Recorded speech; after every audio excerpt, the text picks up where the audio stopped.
This is the Rebel Scum Podcast. Available in video on YouTube and audio wherever you listen to your podcasts. Every week, Brock and James talk the latest rumors, news, and theories from a galaxy far, far away. Support us on Patreon for exclusive offers and join the Star Wars discussion. Patreon.com/Rebel Scum Podcast. Here are your hosts, Brock and James. You're always scum. Rebel Scum. Boom, Rebel Scum. Here we are. Scumbags! Yo. I don't know. You're really going I regret on that. yo. Really? I regret that. You regret it more. Sup, Brock? This is the Rebel Scum Podcast. Hi. Hi, I'm Brock. This is James. We talk Star Wars, and what a time to talk about Star Wars, James. Andor is great. Have we mentioned So episode 10, we gotta Brock, before we get into it, spoilers for episode 10 of the Andor show, because it did just drop earlier today. So we just want to make sure that anybody watching this will know that you're about to get spoilers for Andor. Spoilers for, you know what, I'm gonna put that. I'm gonna make a banner that says that, Brock, so that people are like, "Oh, there are spoilers." People be spoiling. Andor episode 10 spoilers. So now that anybody who hasn't seen it is gone for now, what were your thoughts on episode 10 of the Cassian Andor show? And what did you wake up at? I know the answer to this, but did you wake up at 3 a.m. to watch the Cassian Andor show, or did you wait until you have time in your day? I wish I'd had, because it's like I do miss getting up and just focusing on the episode instead of not watching it at work. You know what I mean? Like, So, I watched it while working, so it was sort of like half paying attention, pausing every once in a while. It was great. I kind of enjoy watching this show a bunch of times, so I'm not too hot and bothered, but because I'm sure I missed like one or two small details, maybe. I don't know. But yeah, no, I liked it a lot. Was that the question? I've missed all the details on every episode. I watched this one later in the day as I got home from work. Or did I watch it before work today? I watched at some point before or after work. It all blends together now. I don't remember. I think it was right after, to be honest. Great. So this series, I gotta preface this, Brock, by going into because a lot of people love this show and a lot of people don't love this show. Like all things, it's subjective. But was it 2 days yesterday or the day before? Aaron isn't caught up on Boba Fett or Andor. She's behind on both. And I said, and we were looking at on Disney Plus, and they have all the coming soon stuff is there. Like if you looked at, it says coming soon, and I was like, oh, the Santa Claus show is going to be the best. And she watched this one with Chris Hemsworth called Limitless, which, by the way, Brock, I think you and I should do what he does on Limitless. There's one time where he doesn't eat for like 4 days, and I'm like, not going to happen. So we should do one of the Limitless challenge that he does. Maybe the ice cold water. I don't know. You pick. But so we watched all these things. The Mandalorian was there, and I was like, I can't show you. She's like, why? Because you haven't seen Boba Fett. She goes, well, what does that have to do with Mandalorian? And I said, everything. So we got through Boba Fett. Only the finale is left. And I got to tell you, Brock, that we're watching it. And she's like, whatever, this is fine. And then all of a sudden, Mando shows up and she goes, what? Mando? I'm like, yeah, Mando. And she's like, all in on it, because who doesn't love Mando? And Taylor Orman's in the chat now. Do it. Who doesn't love Mando? She loves Mando. So the episode goes on. She really liked the episode. And then she's like, hey, let's watch the next one. So we put the next one on, and Baby Yoda shows up. And she goes, Grogu! She's all very excited. But you know what blew her mind more than anything? She was excited to see R2, but Luke Skywalker, the reaction she had from Luke Skywalker, it was like it was like we were at Celebration, and like she probably will hate that I'm saying this, so it's a good thing she never watches this. But she was like nerding out. She's like, oh, what? Like she was very excited, and then she liked it. But I'm just saying that like I love. It was fun like watching Andor and then going back to like that Star Wars and just be like, oh, this is so awesome as well. And then the next day come back to this Andor and you're just like, frick, we're so spoiled with Star Wars. It's like incredible. We got Dale in the chat, and Vermont Mike says sup in the chat. Anyway, Brock, episode 10. But anyway, so I just want to say that like I went back and forth between these two very different styles of Star Wars, and I got to tell you, I'm all on board on all of them. But this episode, obviously, we knew it was leading to a prison riot. Brock, were you satisfied with what we got? I think so. Like, my dog's barking. Your dog is like, I was disappointed. We're enough dogs. I think it was good because it was like it's like watching. I think you have to. It's almost like if you were to binge this show, you need to watch it in the 3 episode parts that like it seems to be doing. Like, because like watching all of like the Antari, and I gotta really learn all the names. That like that storyline together really works because like they're like small movies then like so like this prison breakout like almost if you could start watching when he gets like arrested at the beach and then all the way to this, it's like that's like a fun little like vignette. I thought it was good because it's like especially it's like it's this storyline's proof that like it's like not so much about Andor. Andor's almost like he's like I know where I'm going. I'm going to Rogue One. So it's like, we got to go. We got to get places. So it's like, especially in this prison, he's just been like, we have to get out. We have to get like, it's like, he's almost like he is meant for the rebellion. Cause he's like, no, we need to get out of here. Cause it's like we're never going to get out if we don't do this. We have to strike when the opportunity arises. So it's like, it's more of a journey for Andy Serkis's character, like where he's like, no, the system works. The system works if you abide by it. You might not like it, but like we will get there. And just to watch his face is like, as he's just like, I can't believe like I've been lied to. So, yeah. Yeah. I love this show is basically it's How I Met Your Mother, but it's How I Met Death for Cassian Andor. It's like the journey to how he's going to die in Rogue One, like all the things that kind of got him.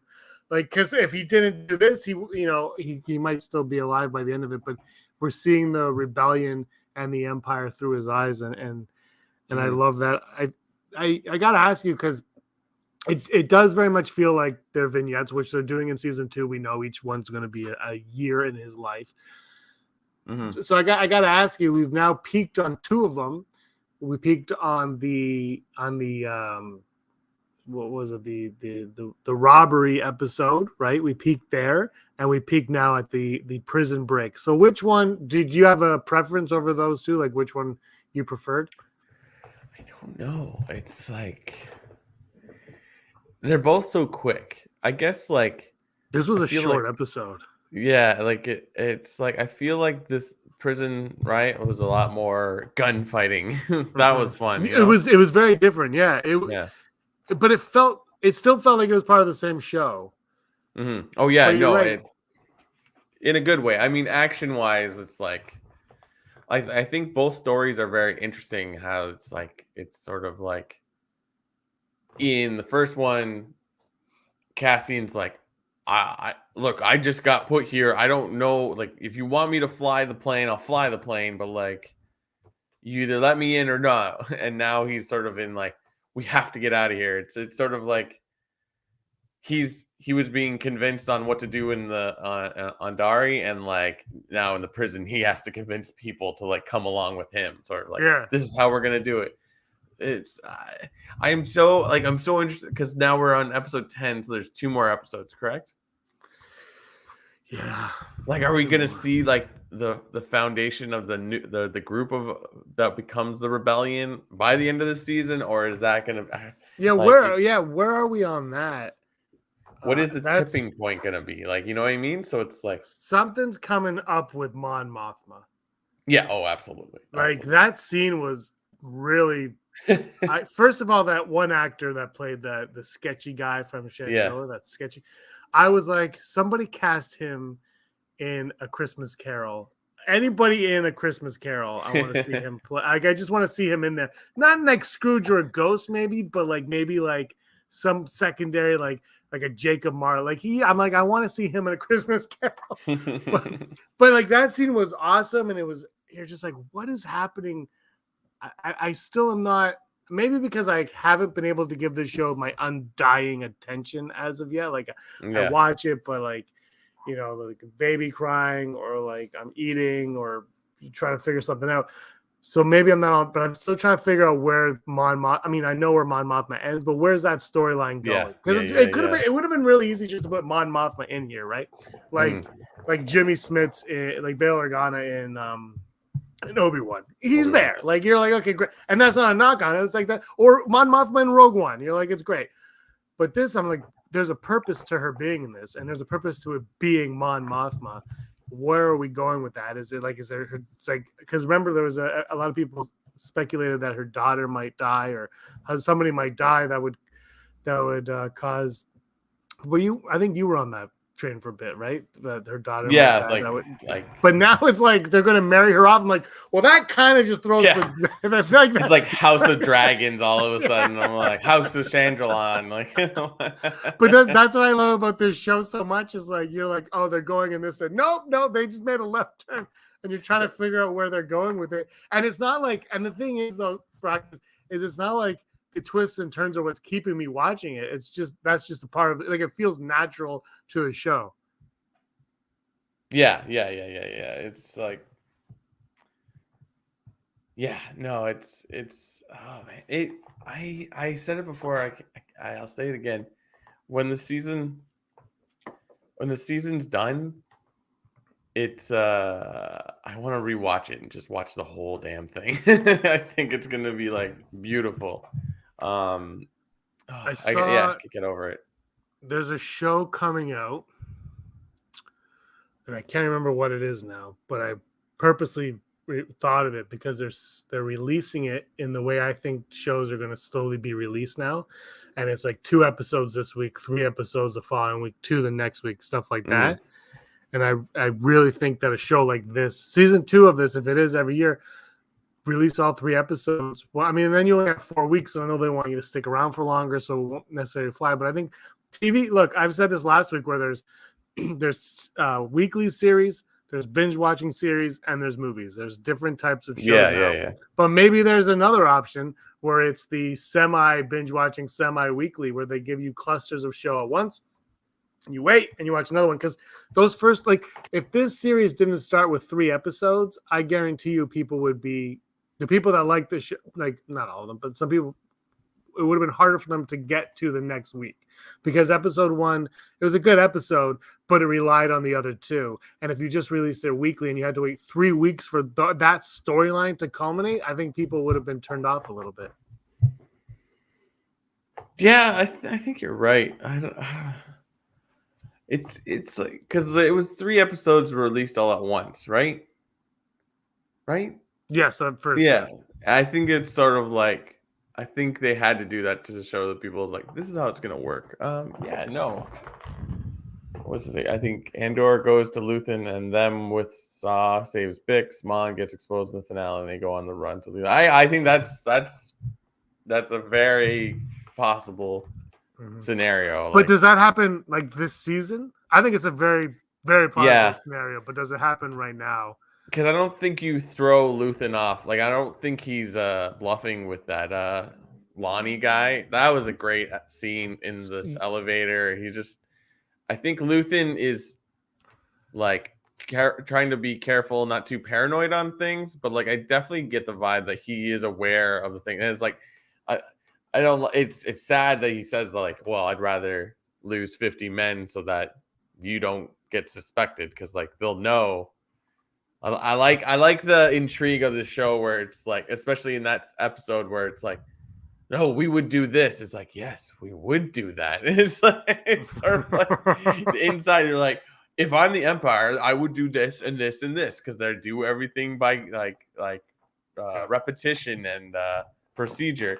And it's like, well, if we save those rebel pilots, then they'll be like, how do they know? How do they pull out so quickly? So I have to say that I didn't, when the show started, I didn't really know what character to suspect to be my favorite character. You know, not that I went into it thinking that, but Cyril slowly became one. And now Luthen, when he said that line, you know, he'll lose, you know, 50 people have to die or whatever. I was like, he could be the greatest character in the history of storytelling because it's the most realistic thing ever, right? Like if you want the rebellion to succeed, you're going to have to make sacrifices, and there will be human sacrifices.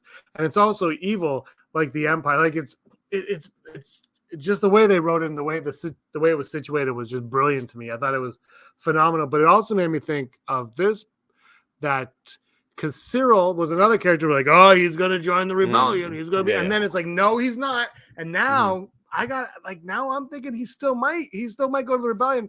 And I'm going to tell you why, because it's easy to say, no, he's not. But here's the thing. He's so loyal to the Empire and he wants to do right by the Empire, right? He wants to catch these guys, but he saw firsthand that the Empire really didn't care for him, right? They were like, they kind of sweep things under the rug. They're like, no, you should have done this. And then when he's like, I'm a good employee, they're like, don't contact us again.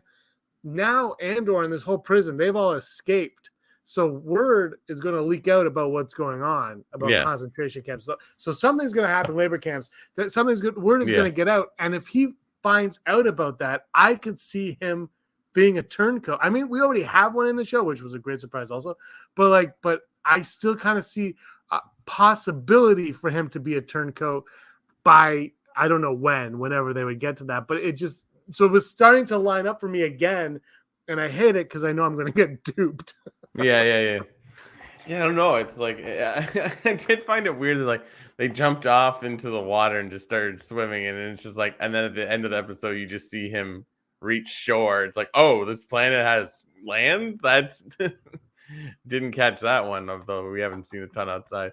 And it looks so weird. It's like it looked like they like swamp. They came up on shore, and it's like the moon or something like that. Like Yeah.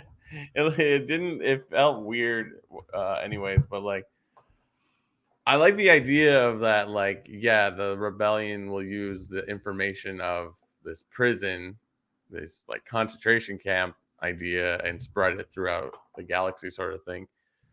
I also like noticed in this there was like mention of like the Andari whatever planet like heist was like a while away, like a couple months, so which makes sense because he probably went into hiding and then he got caught, right? If you listen to the first episode in prison, Andy Serkis, Kino Loy says, I have 249 days left. Right. And then the next episode, he says, I still have 217 days left. So it's been about 30 days between those two episodes. Right. And then who knows how much time has been between. I don't think there's been much time. But still, I mean, time and Star Wars don't really go hand in hand, right? Like like the original trilogy, they're never like it's been 3 days. But I like that. I like that idea because it's like, yeah, he put Cassian into this mix and then like hasn't spoken to Cassian since. So it's like, oh, interesting. Like I do like that idea because like things are moving. It feels like they're all in the same like week, but it's definitely like spaced apart and what have you. I like that little detail, but yeah, like I don't know, like I mean, the next 2 episodes could be long ones, so it's like it feels I don't know, just because next season, I hate that we know like things about the next season that it's like it's gonna be like 3 time periods. There's gonna be jumps in time, like larger chunks, and like I wish we it's sort of like it ruins these 2 episodes. I'd rather just like we don't need to like.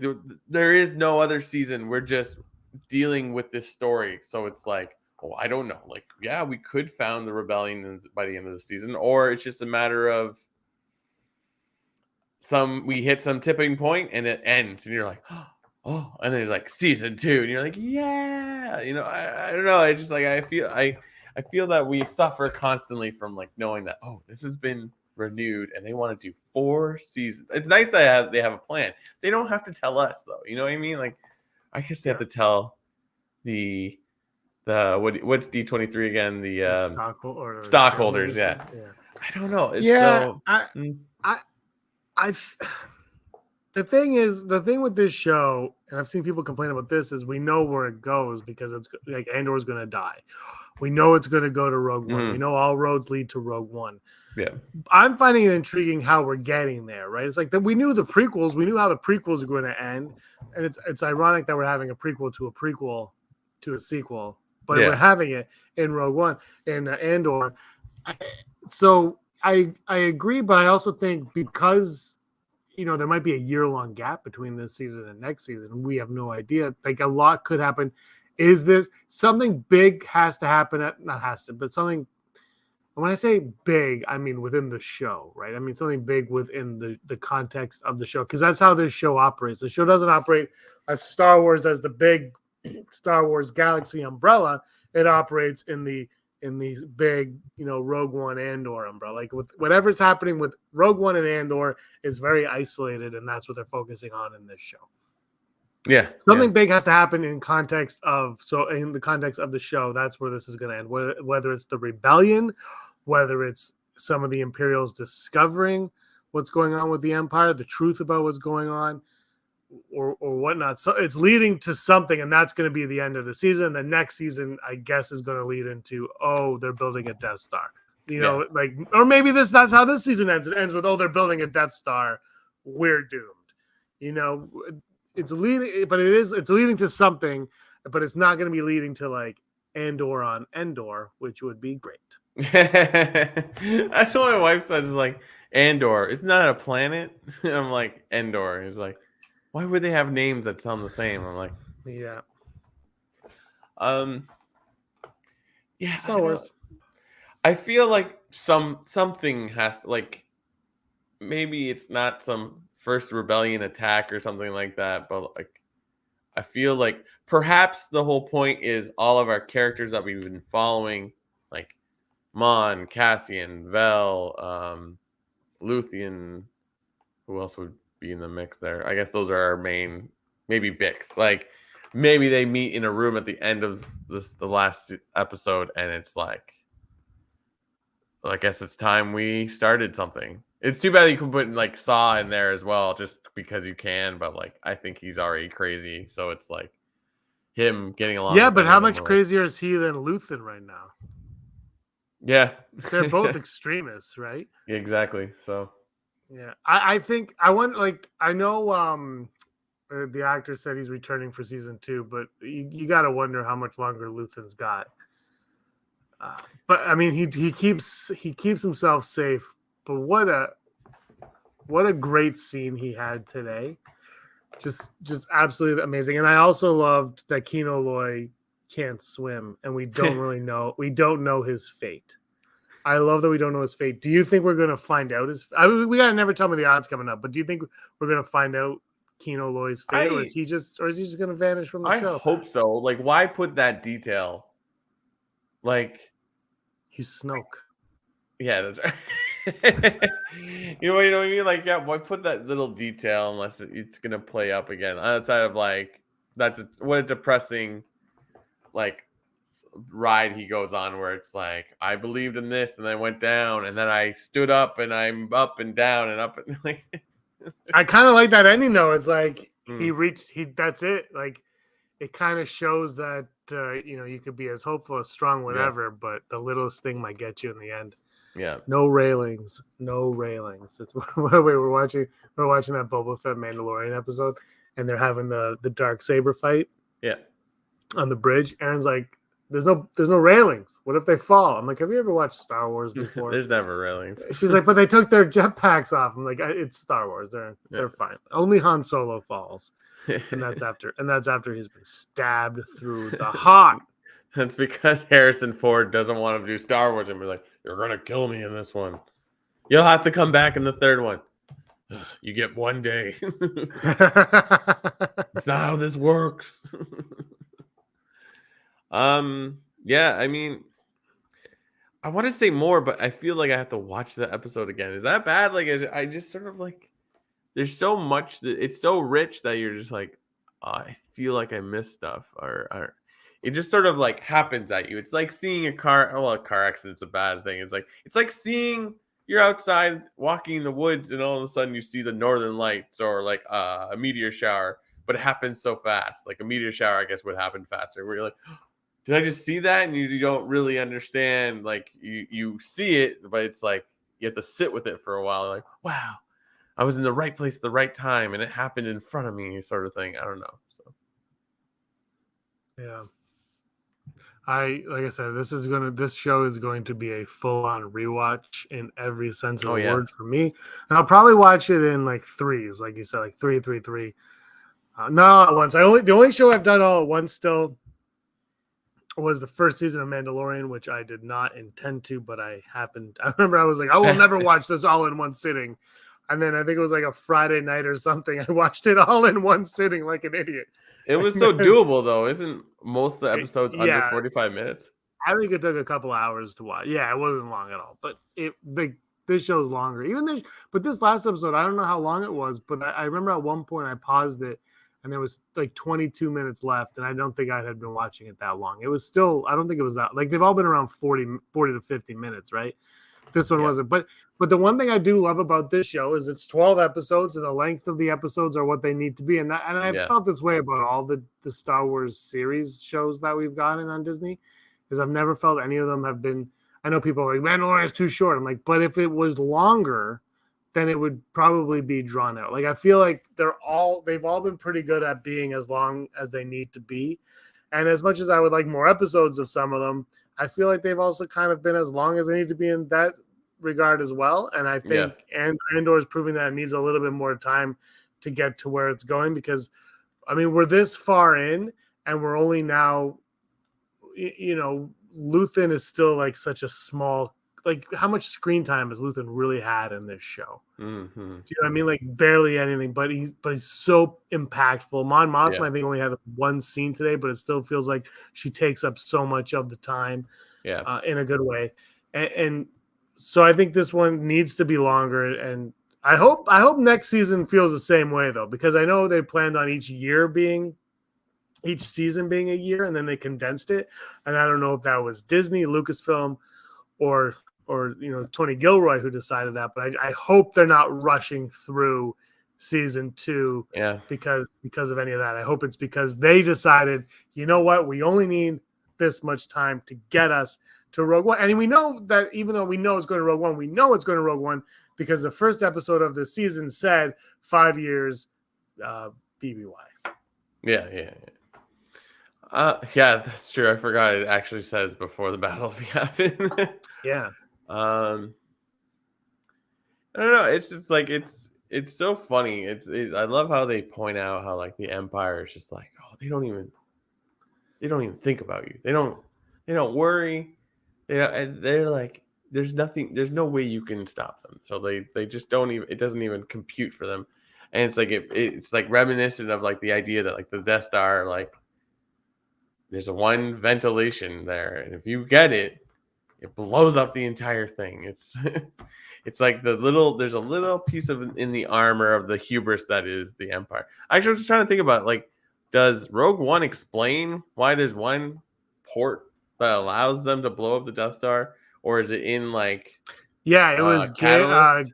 Galen Erso says He puts it in there, right? Yeah. It was in Rogue One. That was what the articles on all the clickbaits were like. Rogue One finally solves the plot hole from a New Hope. It's not a plot hole. It's just that's what they did. Like, I think we forget what plot holes are versus they just needed an out. Well, it's like, fine, you made a clever excuse for why that Yeah. was such an easy way to blow it up. But yeah, it's Galen Erso in Rogue One when he's like, my daughter, Stardust. Yeah, Stardust. And then, oh, this one says Stardust. That's it. How do you know? Because it's me. Which is like how he goes by Clem, and it turns out to be his father's name, who died because the Empire. He was in the wrong place, even though. Or his father might be Vader. We don't. No, here's the real question: has anyone said that? If we're talking about plot holes, are we ever going to revisit the storyline of why he's trying to find his sister? Yeah, I hope so, because so far that's the one thing that, like, what's the point? And they spent like the first episode, he's like, I'm looking for my sister, and then we spent time with him and his sister, arguably a little bit forgettable at this point, I would say, but we still spent time. So why go through? And then they went back and they doubled down. They're like, you're not gonna find your sister; she's dead. It's like, why, like. And the problem with it is there wasn't enough of a deal made for her to be dead for that to justify the ending of that. Like, there needs to be more, because it's not like we were like, well, is his sister alive? No, she's dead. It's like they never really mentioned it, and they're like, don't, she's dead. So we need a little bit more going on there. So I think I think that'll be revisited. I don't know if it'll be this season or not. And I think Heidi believes that it might be Deidre. Okay, if it's not that. It's gonna be. I thought it was on it. To be honest with you, when the first show first started, I was like, "Oh, it's Bix," and then they're like, "Oh, they're romantic," which would be very Star Wars, though. I'm still thinking it's Bix. No, so I don't know. Do you think they're gonna go back there, and do you want them to? If it makes sense, sure. Like, I don't know. They've woven this storyline together, and it's like, this is making sense, or at least it's like it's feeling like it's connecting really well, and it's feeling like it's on the path for like some very, very interesting conclusion of the season where you're like, okay, yeah, like not like aha, but like you're like, yeah, this all weaves together sort of thing. That's why I'm like, in my head, I'm like, the meaning of all the characters together is kind of where we're going, and then we spend the second season just like, this is the rebellion, this is the rebellion, this is a rebellion, this is a rebellion, right? So, because like what else? Why else tell the story? Like, this season is about what the Empire has done to the galaxy and how it affects everyone, and how it just like it's just what it's like to live in this galaxy. So it's like, that's cool. It's very interesting. So, but like, you're not going to do that next season. Like, we get it. They're evil. And now we see the magnitude of like how bad it was. So we're not going to do a second season. So then the second season can be like, fight. Look, here's a young Porkins. Oh! You know what I mean? Like, stuff like that. So next season could be all about meeting Red 5. Yeah, exactly. I tweeted out earlier today that I hope that we meet a character whose code name is Rouge 1. Rouge 1. I'm Rouge 1. I misspelled rogue. Yeah, yeah. You want to go to the odds? Let's do it. Here we go, bro. Possibility of successfully navigating an asteroid field is approximately 3,720 to 1. Never tell me the odds. If you tell Harrison Ford the odds, he will smack you. Never tell me the odds. Brought to you by the wonderful people at patreon.com. Patreon. Rebel Scum Podcast. If you like what we do, why don't you support us? Head on down to patreon.com/Rebel Scum Podcast, where you can check out how to help us out, because sometimes our internet works, sometimes it doesn't. And just get stuff ahead of time. You get to know when we're going to do this live. You get to be part of our rating Star Wars. So if you want to rate Star Wars with us, you're always allowed. But anyways, it's so much fun. Yeah, exactly. So like, by the way, the list, Brock, mind blowing. Mind blowing. I'm not even lying. It's pretty obvious where things are going to land, except for one film. I will let you guess which one that is. but I cannot tell if it's going to be very high on the list or it might not even make the list. Like I'm not I'm not sure yet where it's going to go. It's very exciting. Nice. Yeah. Anyway, sorry to interrupt you. Send me your so- list also and all of your Marvel rankings as well. Oh God.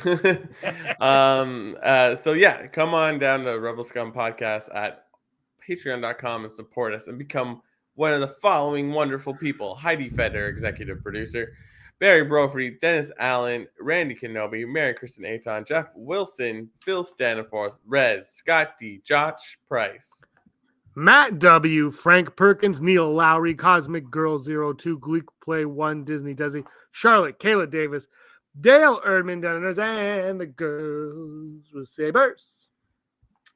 Thank you. They must be disappointed right now because there hasn't been one Saber in Andor. They're going to change the name to Girls with. Has Andor had anything? Blasters, I guess. There hasn't been much going on. Yeah, girls with blasters is what they'll do it. Maybe we'll get a lightsaber. That's not in our odds, but thank you all to our Patreons for all of your support. All right, our first odd: will Luthen die by the end of the second half of season 2, which would take us to about 3 years before 2 or 3 years before Rogue One? Will Luthen already be dead, or will he make it closer to Rogue One?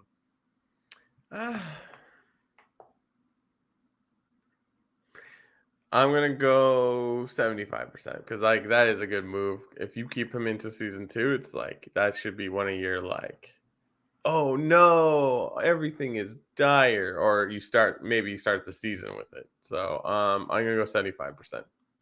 Yeah, I like it. I hope Luthen lasts. I hope he's still alive. I hope he is Lor Santeca. I'm gonna go 52% though. I could see him going earlier than that, and I could see him dying in the very last episode of the show. And Cassian might be the one that kills Luthen. Have you ever thought of that? There's an odd for next week. All right, next odd. Andor. Someone in the cast of Andor will receive an Emmy nomination. Will any of the acting in Andor receive an Emmy nomination? Possibly. I'm gonna go 55% though. I want it to be. I think it's worth it. I think it probably has the best acting so far in all the Star Wars TV stuff. Mm-hmm. Yeah. But it's hard to say.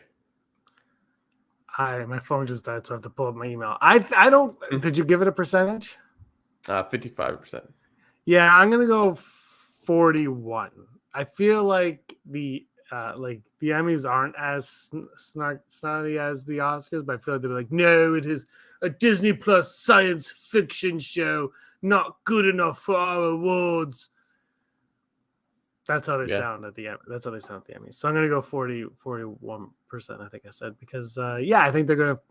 It's not serious drama. I think Andy Serkis has been really good. I think Mon Mothma's been very good, and I think Luthen's been very good as well. You know what I really liked? I like Lonnie. I thought Lonnie was great today. I was all in on Lonnie. I'm all in on Lonnie. I didn't know his name was Lonnie. I didn't suspect him to be a double agent either. It was like, Lonnie. Good job, Lonnie. Expect the unexpected with this show, honestly. Yeah. Well, I mean, there's no reason to even expect that. Yeah, exactly. It's like they're like, this guy. You're like, oh, well, sure. I still kind of wish Hux was a double agent in the sequel trilogy. And our final odd today, Kino. What is his name? Kino Loy. I spelled that right too. Kino Loy survived. Did Kino Loy survive? And is he in prison? Oh, is he in prison? No, that's not part of it. But did Kino Loy survive? I think he did. I think like they haven't really killed any major characters. They've killed people that are like you talk to them a bunch of times, but like they're rarely characters you follow. They're just sort of there with other characters. I guess Tim kind of had his own scenes occasionally, but Tim. I'm gonna say 80%. You know what? I'm gonna go 21%. I'm gonna say he doesn't survive, and we never see him again because I kind of like the idea that his fate was sealed there. Like he dies because he can't swim, but we don't see it and we just don't know what happened. And Andor will never know what happened to him. I like that idea that Andor, even though we don't, I love that Andor especially will not know what happened to him. I think a thought I had this episode was like all these things that Andor is doing. It's like all these people he's interacting with. It's like that they will make up the group that is the rebellion. But we won't see that till they're like we put out a call for people, and then you reveal in a room, and all these people you've seen and like in different functions will come back. Yeah, so or maybe I'm wrong. I don't know. I'm wrong all the time. You might be wrong. Yeah, who knows? That's the fun thing is this show is all over the place. So let us know what you guys think of your odds in the comments down below or to the side. Is Kino Loy alive? I don't know. Think so. You have the news? I have the news. Here we go. Holo news. Da, da, da, da, da, Holo news. Da, da, da, da, da, Holo. Da, da, da, da, da. Okay, bye. Holo news. The news you need to know right now. There's been a lot of director talk in the last few days. Sean Levy is in early negotiations with Lucasfilm to direct a Star Wars movie, confirmed by Variety. There are no further details available about the project, as talks are still in their preliminary stages.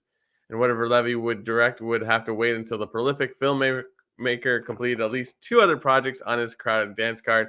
Those being for Marvel Studios, he's committed to direct the 3rd Deadpool movie with Ryan Reynolds and Hugh Jackman, slated for November 2024. And his own production company, 21 Laps, Levy is expected to helm episodes of the 5th and final seasons of Netflix Stranger Things, because I believe he's the executive producer on that, which is anticipated to shoot in 2023. And he's currently in post-production on the limited series All the Light We Cannot See for Netflix, which Levy directed and developed with Stephen Knight of Peaky Blinders. And with one director coming in, we have another leaving. J.D. Dillard, who has been attached to do some type of Star Wars project for a while now, is no longer directing a Star Wars film. In a recent interview with The Wrap about his upcoming film Devotion, Dillard was asked about his Star Wars projects, as a report that began in 2020 noted that Dillard was working on a film set in the iconic franchise. Dillard confirmed that the Star Wars project was unfortunately no longer a thing. While Dillard didn't offer any more information on why it wasn't happening, he did know that it was not for lack of trying. Dillard also noted that while he didn't want to get into the specifics of what the film would have been about, he did say that it would have drawn inspiration from the Star Wars video game TIE Fighter.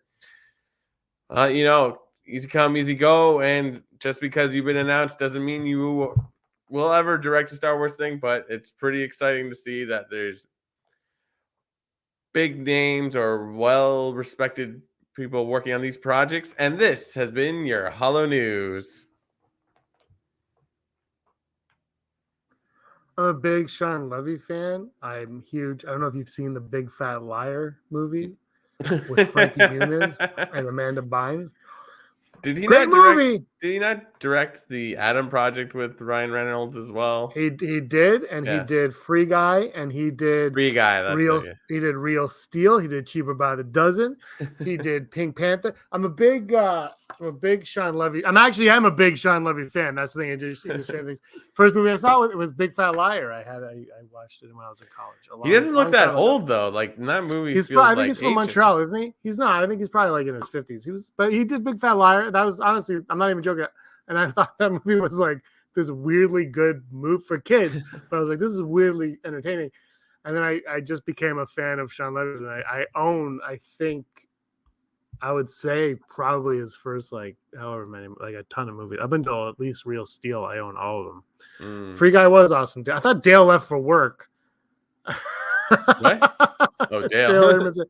Free Guy was awesome. I like Free Guy a lot. I thought it was a lot of fun. The project was pretty good, but I like Sean Levy quite a bit, to be honest. So but I'm not excited about this news at all because I also like J.D. Dillard's short or independent film Slight, which he did, and of course. So anyway, take away teasing movie. Nothing's happening with Star Wars, so that's why I'm not excited. But I am a huge Sean Levy fan. Yeah. Also, and I think he is Canadian. But him and Ryan Reynolds, Deadpool 3 with Hugh Jackman, and Ryan Reynolds is buying the Ottawa Senators. All right, top 5 happening now. Top 5 moments from today's episode of Andor. This is a tough show for top 5s because the show is like, it's just a through line. Like there's not like really moments in a lot of them. This one had some though.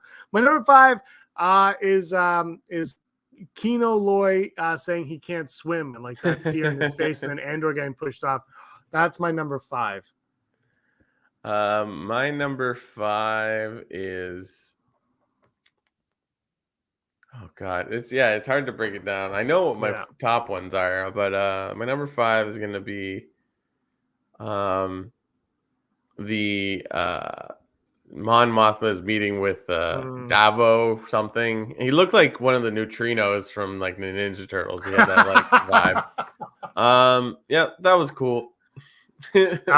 My number 4 ties into my number 5, and that is the juxtaposition of the foreshadowing where the water saves Kino Loy, and then ultimately, I guess what killed Kino. When the water comes out and saves them all, I thought that was a cool moment. It was like, what? I thought it was like going to electrocute everybody more.